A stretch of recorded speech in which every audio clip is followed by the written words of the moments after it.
Hey, you're wide receiver Khalil Shakir, right? I sure am, kid. Here, go long. Whoa! You're pretty good at football, man. And you guys are pretty good at pizza. Oh, sick. Dude.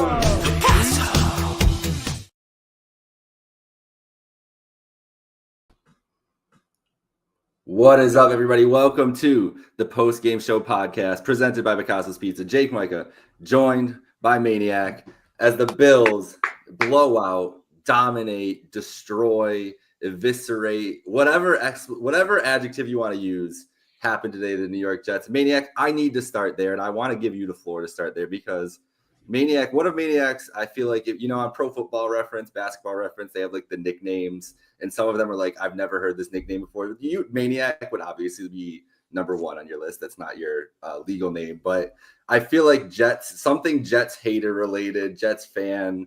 What's the word? I don't know. You're just hold them accountable. You are very good at holding the Jets fan accountable. There was a lot of hype around the New York Jets this year, Maniac. Today they went to 4-12, losing to the Bills 40-14. So I just want to give you the floor there. Micah, thank you first off, and thank you for all of our followers tuning in here. Post-game pod, shout out Picasso's Pizza, great pizza all over Western New York. All locations, get to picassospizza.net. But Micah, one of the reasons I'm the best at holding Jets fans accountable is because I sympathize with them. I mean, obviously we've got the Sabres. It wasn't that long ago we had an NFL drought of our own. I mean, you really have to wonder the state of a Jets fan's psyche. I mean, they haven't made the playoffs since the iPhone 4S, Micah. When they made the last time they made the playoffs, like the Avengers had just begun to assemble, essentially. Like, we hadn't even seen a schism. We haven't seen an issue. I mean, it is pathetic, and I feel for him. I mean, where are the days of Vinny Testaverde? Where are the days of Chad Pennington? Where are the days of Mark Sanchez? I mean, these are true QBs. Those are legendary QBs I just listed. And then you got this guy, Aaron Rodgers. I mean, Aaron Rodgers, we said it during the halftime show. I don't know if I've seen someone silent quit the NFL as hard as I've seen Aaron Rodgers and continue to get paid an amazing rate, by the way. So shout out Mike Greenberg. Shout out all those Jets fans that talked all off season long about how Aaron Rodgers and this team was going to be down, all off season long about how that defense and Sauce Gardner, you might as well already start making the bust ready in Canton. Am I crazy, or are there multiple Bills defensive linemen with as many interceptions as Sauce Gardner this season? And by the way, spare me the coverage is so good he doesn't get thrown at. Buddy's been getting thrown at all season long, just like this Jets team has definitely been getting worked all season long. So yeah, Jets, I don't know what to tell you. You got things the Aki way, and it ain't very delicious over there in New York City, unfortunately. So we'll see. You're back to irrelevance, and the bad thing is that like my girlfriend was talking to me during the game. She goes, but like Rodgers isn't gonna lead them, and they have no coach. Who's gonna lead them? I go, I don't know who's gonna lead them.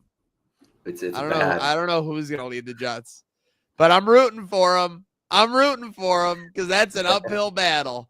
And you just see, I mean, Devontae Adams. I mean, nobody wanted to, like, that was a game where at any second, I guess I should say I applaud Aaron Rodgers for being out there till it was 26-33-0. But I mean, he couldn't wait to get out of there. And I doubt we'll see him next week. I mean, these Jets, they're just pathetic. It's embarrassing. If you're a Jets fan, I don't even know what to tell you. I guess, you can start focusing on your Knicks, or you can look forward to, the Mets with Juan Soto. Yeah, probably good Juan Soto jerseys getting bought. Yeah, get your Soto fans, get your Soto accounts going. Get to like the Juan Soto Reddit. Go to all that shit because you got nothing to do. You haven't anything to do for weeks though. I feel bad for them, Mike. They're not like the Patriots fans. The Patriots fans are losers, and they deserve to be losers for the next 50 years. Jets fans at this point, I feel bad for them. Yeah, I hope Rodgers does come back. I mean, you have to think. If this team wants some real leadership and stability, maybe we shouldn't just turn over the whole organization. You got rid of the coach. You got rid of everything else. The GM, I believe, right, too? Yep. GM's gone. Coach is gone. You can't get rid of the quarterback there, Mikey. You got to keep the quarterback. So, Yeah, well, I look forward to Someone's got to facing bring some order to this. Listen, Aaron didn't get his way this year, and look what happened. They fell apart. You gotta let him do what he needs to do. And without an Aaron Rodgers in this matchup, who knows if you're getting like a Jim Nance, Tony Romo commentator matchup. So that's actually really key. Jets, you need to keep them. But with that said, Mike, obviously a blowout win for the Bills. My knee-jerk takeaway was that it was the blueprint perfect game going into playoff quote-unquote rest, as we anticipate many players to be off with the 2-seed clinched. Everyone gained confidence. The defense basically didn't allow anything. Now, the defense allowed yards early. If we want to talk about that, you could make something of that for sure, like a lot of people did. But I thought it was the perfect game going into this Week 18. Yeah, and there were, it was a slower start offensively. I really do feel like this team wanted to just cruise in this game. The Bills weren't going to show anything. They weren't going to press. Allen wasn't going to take too many unnecessary chances. They knew that they could get it done with a B- effort. And then in the second half, I mean, you got to give some credit to the Bills and their defense because they started really teeing off on Rodgers. Rodgers, the whole thing was here. We're talking not to dump on the Jets more than anything else. The Rodgers thing, though, is like he can't move around anymore. Remember Aaron Rodgers at his peak? He's escaping the pocket, making plays on the run, throwing, extremely accurate passes while moving, unlike anybody else we've seen in NFL history, honestly. And he doesn't move around like that. Like that's like half his magic gone. So the Bills finally just started teeing off. We said let's get a couple turnovers here. The Benford pick was great. There is a fumble that ends up happening here later on. This Jets team just kind of gave up, though, as much as anything else. I think we've seen good defensive performances this year, Micah, but I would argue that we didn't really see a performance, you had, Teron Johnson against the Colts, and you had some good plays against, I think it was the Titans, but we didn't see a performance that was all around. You didn't allow a lot of points. You made a lot of splash plays, and you forced turnovers. They kind of did all of that this week. So that was exciting. And again, I guess you could always make the argument, like people were saying the Jets gave up last week. That was kind of when they mailed it in. So you could go, two sides of the coin, but a lot of sports to me is confidence. And this is just a massive builder of confidence for both sides of the ball. Yeah, it has to be. It has to feel good, especially because it's not like this team, we're joking about narratives at the beginning, but this team knew everything going into the season. We posted about, and there was hate there already with, Deion Dawkins talking in the offseason. There was just a lot of chatter between these two teams all year. And so I feel like it was a thing that was pretty cathartic for the Bills today to kind of stomp this team out once and for all, who was supposed to be, this challenge to them and everything. They definitely felt slighted and disrespected by that coming into the year with their AFC East foes. It doesn't show as much, obviously, with New England last week, but the Jets were definitely a team that, it was Carson on our own podcast. Carson picked the Jets to win the AFC East. Now, Carson is a little pessimistic at times. That's okay. But this is where Bills fans' heads were at. It wasn't like some outlandish thing to consider. So I think the Bills players knew that too and really relished that win. And it was a big deal for them to go 8-0 at home too.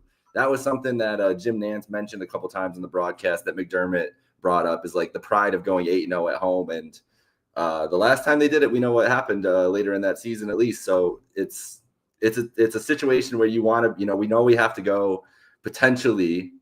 We'll look at the playoff path and everything else. There could be potentially one road game on the way, but to have most of these games at Orchard Park, that's all you want. It's all you could ask for. Yeah, at the end of the day, the Bills have lost essentially one game since the beginning of, the MLB playoffs. So it's been a long time. It's been a lot of consistency. It's been a lot of good football. You got to love what you're seeing across the board. The offense is very interesting to me because the offense, it's like, it's kind of hard to define. And I think especially the last couple of weeks, it's been a lot of crossing routes, a lot of, just basic things to kind of, maybe not show too much.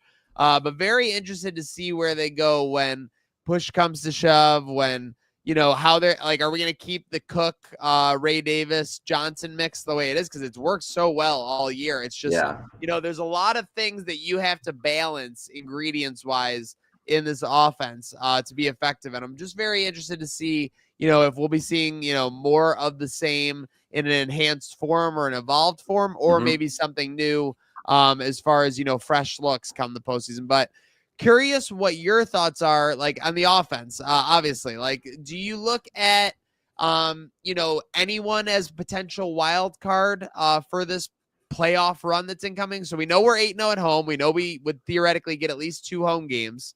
Could potentially be Bengals and Ravens, as we talked about in the pregame show, especially now, I think, after that Indianapolis loss, right? Yep. Yeah, well, when we'll look at big picture with I got the playoff machine up, so we're gonna go through all our pull this bad boy up. All right. By the way, right, folks, just a quick reminder: we're pulling up the playoff machine as we roll along here on the post-game show. 3, 2, 1.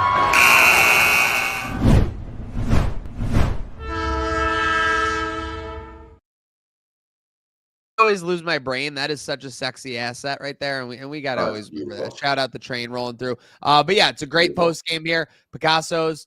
Okay, so we got the Kansas City 1 seed again. It was inevitable. Yeah. So we're predicting a loss next week then for KC. So here's what we're looking at. This is this week's game. So let's assume the Dolphins win this week. We'll keep. By the way, 3-3 in the second quarter. Disaster watch for the Dolphins is underway. Disaster watch for the Dolphins. If the Dolphins, let's go with that. Thompson Robinson. If the Dolphins lose there, the Dolphins have to lose a game for the Bengals to get in. So they either have to lose to the Jets next week or this game to the Browns. So it's basically all down to this KC Denver matchup, which will be Carson Wentz likely on the road in Denver. If the Dolphins slip up and Denver beats KC, Denver will be in that 7 spot. If KC wins, and Cincinnati beats the Steelers. That's key here too. Cincinnati will become Carson Wentz is 31. He's just young enough to like really be like, I'm gonna parlay this one game into like a 3-year deal, because that could be $100 million. Like if Carson Wentz comes out and just goes 300 yards, 4 touchdowns against the Broncos, do you think? I mean, there could easily be a team that would give him 270 or 300. Don't you think? Yeah, I could see it. I think that's why he's there with KC to kind of have redo a chance and get another chance there and learn from Andy Reid and go off somewhere. So it's interesting. If the Bengals though lose to Pittsburgh, Denver still gets in no matter what there. But that changes this matchup here, because we are looking at a possibility where even if the Bengals win and they get in, or we slide it in with Denver here, Pittsburgh-Baltimore first round, it interests me, Maniac, because Pittsburgh, while they're slipping now towards the end of the year, they gave Lamar his worst game of the season earlier in the year. And Lamar Jackson, here's the thing. I'm not doing no MVP stuff on our post-game show here today. I'm going to have to do enough of it for Pay the Bills this week, I'm sure. I've got MVP fatigue. I'm tired. But the one true fact about Lamar Jackson is that he has not been as good in the playoffs as he is in the regular season. You literally can't argue it. And Ravens fans, if you bring that up to them, they will make a lot of excuses. They will bring up all these reasons why it isn't Lamar's fault and all this other thing. But the fact is, Josh Allen has been incredible in the playoffs and Lamar has not. And that's why that matchup would interest me, because we're so scared of this Baltimore matchup. But I think Pittsburgh could go into Baltimore and win that game. And then we're looking at Houston or LA coming to Buffalo. And that's a much more favorable matchup. So let's not automatically assume Baltimore's getting by that first round matchup. Now, if it's the Chargers, I think they smoke the Chargers, because the Harbaugh Bowl, you got the mute there. The Harbaugh Bowl has been dominated by Johnny Boy, not Jimmy Boy so far. So that would worry me a little bit. I'm with that. And I think no matter what, that the one point that can't be overlooked is that Pittsburgh would come in there and no matter what, they would smack the shit out of Baltimore. Even if they didn't beat them up, they would beat them up. So I'm confident against Denver. If you can't, like, the way I look at it is like, if you can't beat Bo Nix and Sean Payton at home, and credit to what they've done, but if you can't beat them at home, then you don't deserve to even be in the conversation. So it's like not even a worry to me. Again, I'm not overlooking them. It's just like that's such a springboard that I'm not even I'm not even focused on it at this point. Do you know what could be sneaky too? Is how they schedule this, because they could schedule Buffalo Denver at like 4:30 on Saturday, and then maybe Baltimore Pittsburgh is Monday night or something because it's the biggest ratings or whatever, or Sunday night even. And the Bills getting even an extra day of rest. And then you're talking about how fit, like the point you're making is true. That game is always physical and always takes some stuff out. That could be the biggest benefit to the Bills being the 2 seed here is how they kind of schedule the wild card games and getting that extra bit of rest. Because that Monday game sucks for those teams that got to play that. So who knows? Yeah. And then you look at it. So obviously, again, you got to beat Bo Nix. You got to beat Sean Payton. But overall, I mean, the one thing I would love, let's get rid of, so you have Baltimore going into Buffalo, but get me LA going into Kansas City. Yeah, for sure. Out of this batch, for sure. For sure. I think the LA could definitely go and take care of Houston. And then Jim Harbaugh. There's only about 4 to 5 coaches I think can go head to head with Andy Reid in a matchup for sure, and I think he's one of them. And then you give him Herbert. They've played pretty well in the 2 matchups this year, haven't they? They were close. They were both close games.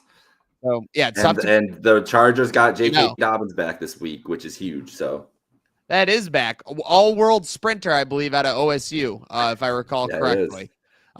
With that said, yeah, Mike, you gotta like the spot they're in. There's just I don't want to say there's nothing to worry about. You always have to go out. You always have to play 60 minutes. And just to be clear, if they have a slow start at home against Herbert and a Harbaugh or a slow start doesn't necessarily worry me against a Bo Nix. I hate to say it. I maybe I'll eat these words. I'm knocking on wood right now.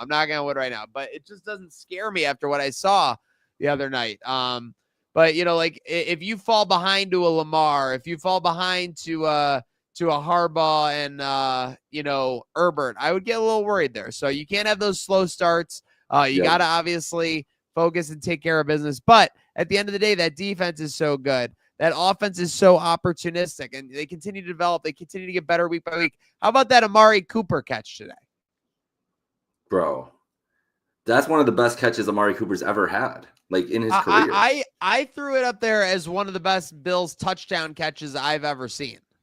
I saw that. I was thinking back to the Lee Evans helmet catch. I couldn't think of one in between that had me so guffawed or so wide, jaw dropping, as the kids say. That had to hurt too, man. He came down. He took a second. You saw that. I was thinking it was the classic wind knocked out of him because it looked like he came straight out. And by the way, just to be clear, we got Trout Waters chiming in here on the Pay the Bills IG. Shout out Trout Waters. Shout out everybody following Pay the Bills IG. Make sure you're following over there for all kinds of great content. He says it was awesome because it was awesome. But there's no worse feeling, speaking of the opposite of awesome, as knocking the wind out of you. It's literally feels like you're about to die for 12 seconds. Yeah, it had to hurt. That looked terrible. Impressive by Mr. Cooper.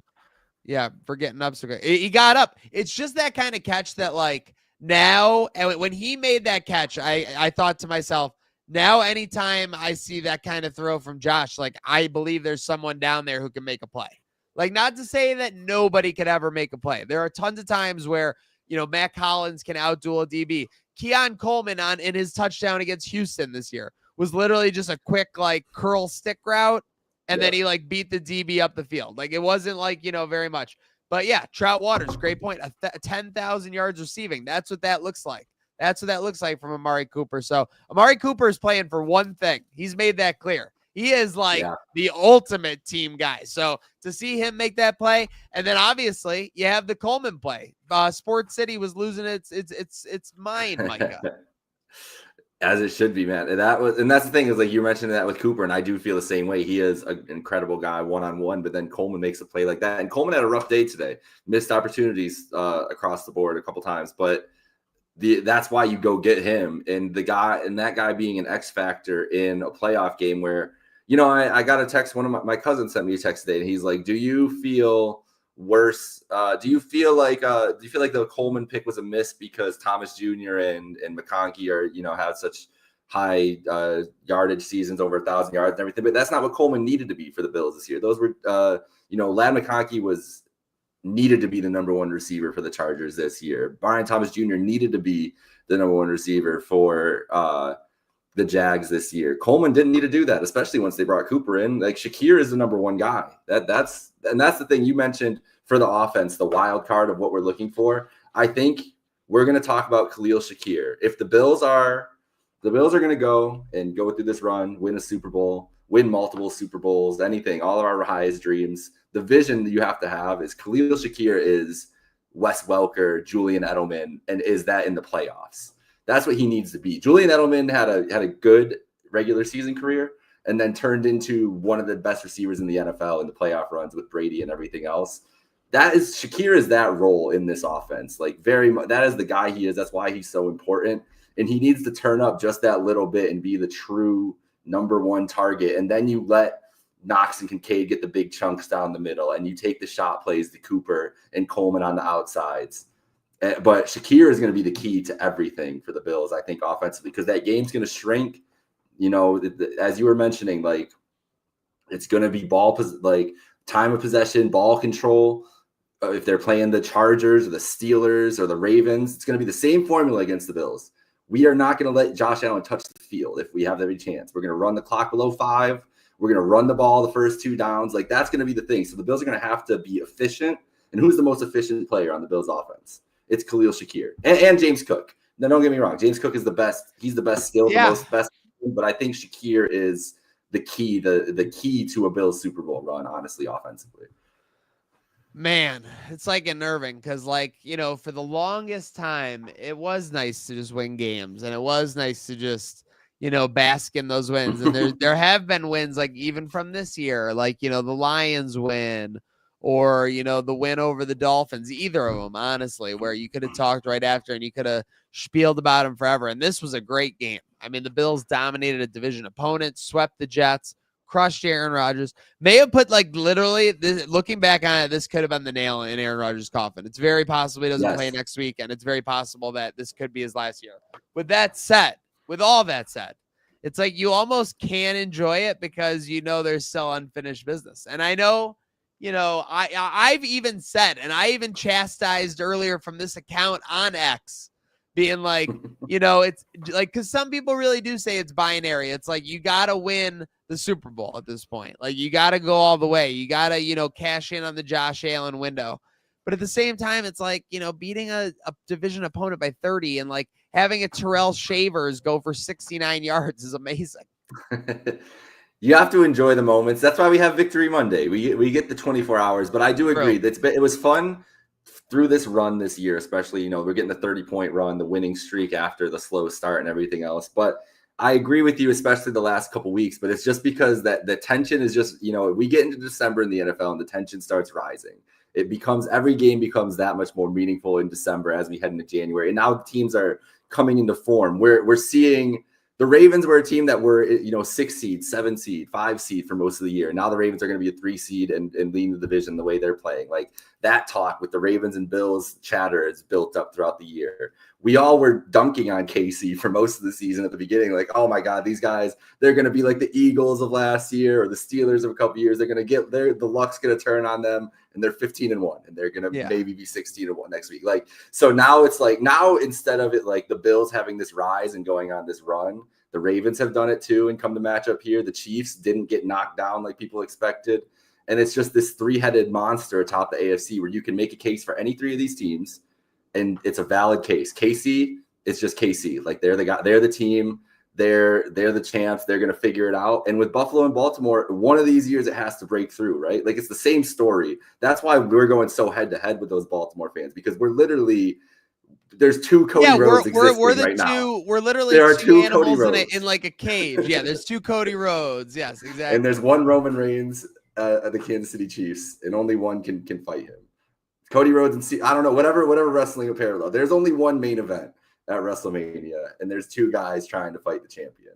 That's where the Bills and Ravens are at. And then you've got the little subplot with the MVP and everything else, and that's where the Bengals stuff comes in, where all that fervor starts up, because there's like, oh well, Joe Burrow should be MVP if they make the playoffs. Joe Burrow is like ageless Brian Danielson, like coming in like guessing, like going 39 for 49 in like a must-win game, like and then his guy doinks one off the post and he somehow gets the ball back and just drills down for a field goal, like unbelievable. He's on Monday Night Raw. I will say this could be it. I mean, you're gonna have. I mean, what like? Speaking of like, I know we're probably getting close to winding down here, but random topics like Rashee Rice is gonna come back and then get suspended for a very long time. Yes. I'm just trying to think of like what the Kansas City roster is gonna look like. Seems like Travis Kelce isn't long for this football world. I'm not trying to sell false hype. It just seems like if it was a team of Travis Kelce's, they would not be 15-2 or 15-1. Well, Travis, and the thing is, what was his stat line last week? 7 for 76 or something like that. So Travis Kelce has clearly decided I'm taking off September through November, basically, and then I will start doing. And you can't live that way in the NFL for a long time. You can do it for 1 or 2 years if you're great, but you can't do it forever. So he's on the Gronk plan. He's on the Gronk Tampa Bay plan. But I guess that does worry me because he was kind of insane last year in the playoffs. And Jason Kelce did tweet at me when I tweeted him about Travis Kelce. He said that I had to be careful because the big Yeti likes the snow, or the big Yeti likes the cold. And that's kind of like what has happened right in my face. Here's the thing with KC. They're not going anywhere, Maniac, but the Bills can beat them. They can beat them in the playoffs. We now have 2 examples of games that have come down to 1 to 2 plays where the Bills came out on the short end and lost because of those plays. That is not an excuse, not an anything else, but it's not like they've gotten on the – it's not like a college football team that wins their conference every year and then goes to the playoff and gets blown out by 30. Like, that is not the Bills in this scenario. That's the Ravens in this scenario, which is why the Ravens fans are so much more insecure about this playoff run. We can beat that team. You just got to go out there and just get it done. I mean, it's simple. It's easy to say that, but like you're saying, you were talking about at the beginning of this, it does kind of feel like it's hard to enjoy because the Super Bowl is the end goal. That really is. We're at that point where it's just like, just get it done. Like, you're gonna have to do it at some point. I know I can't say like just give me a Super Bowl. Or whatever. Just give me the AFC, and then whatever happens in the Super Bowl is what happens in the Super Bowl. I'm not even gonna just give me the Super Bowl. Give me the AFC. Let me get farther than KC. Let me get farther than Baltimore. Let me watch Josh be like heralded on a national stage for like a week and a half, where everyone's like, we've said it for years, and he's had the stats, but now he's like finally here, 27 years old, and he'll be like, and Josh Allen's 27, right? Or to become 28 when 28. Okay, 28 in May. But to win one this year, you would absolutely be in the window where maybe we could win, be like something up there. So that would be it. It would be incredible. And you just get me the AFC and we'll figure out the rest. That's what I would say. I know. I do think. Speaking to that, that's what I was talking about at halftime, and I think it's the truest thing. It's the most cathartic I am a true believer in sports karma. The most sports karmic path is Cincinnati, Baltimore. Dude, I am with you. We just because not everyone heard the halftime show. Yes. It's not that I want to be challenged or like bullshit like that. Like, I just want to vanquish the demons. I want to win, and I don't want there to be any doubt that we beat everybody. We were better than everybody, and we won that year. So that path involves beating the Ravens again for sure. I don't think you need to actually beat KC again to really worry about it, because the whole thing everyone has been saying all year has been that KC isn't that good. And it would actually kind of prove that talk right if it was like a Harbaugh first, thing like that. So again, would Josh Allen leaving Arrowhead with a win be the sweetest thing ever? Of course, but I don't think it's necessary for the karmic value of it all. But then ultimately winning it, Micah, this next couple weeks is gonna be something. Right now, we're 2 weeks away. We could be. This is the 2-week notice of a hypothetical playoff NFL Sunday. Yep, it could have happened. We could have played a game already. Could have played Saturday night. Oh, we've played games. We would be at halftime of the we would be at maybe slightly into the second game on Sunday. We got 2 games on Saturday, 3 games on Sunday, and then 1 game on Monday, right? Super wild card weekend. Yep, I will. I'm going to get a prediction out there. So I love to try to figure out how they're going to do this, and it is a fun game, especially, dude. I hate to say this, I hate it, and I'm sorry that I'm going to. I have a feeling we're going to get shuffled onto Monday night. I could see it if it's Cincinnati. I don't know if they'll do it. I think CBS would take it. If it's Denver, But here's the thing, ESPN screams to me Tampa, Minnesota. It just screams to me that they're going to Tampa Bay. Hypothetically, shouldn't you put the worst game in Monday? And they've tried to do it to give the higher seeds a more competitive advantage, but there has been a 3-6 game on Monday night. Well, my thinking is just that if there's one football game on, people are going to watch it no matter what. If there's 3 in a row, you want kind of higher quality matchups. You want like a little bit, a better stuff. So I think that if this was the setup, if it's Cincy, which we're talking about now, I think you'd start with Houston, LA. That would be game 1.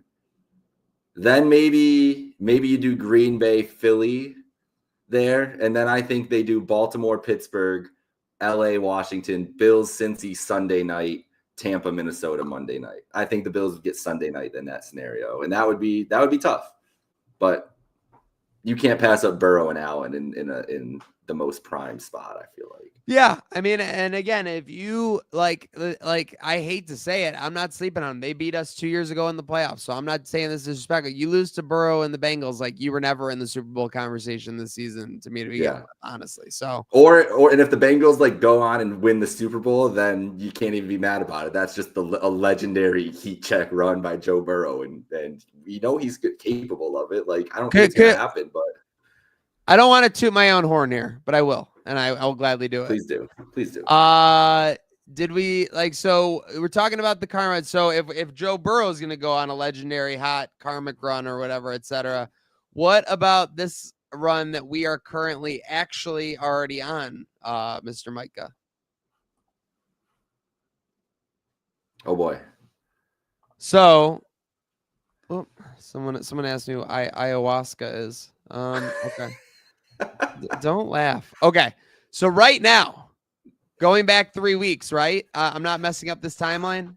Beating Dan Campbell. Yep. The Lions were at that point, even with the injuries, people were saying that was Super Bowl preview 2.0. I've only heard 2 games referred to as like game of the year or Super Bowl preview. Bills, Lions, and Bills, Chiefs, right? Yep. Was there another game that I missed somewhere? There was not. Okay, I just want to make sure because that does play into it.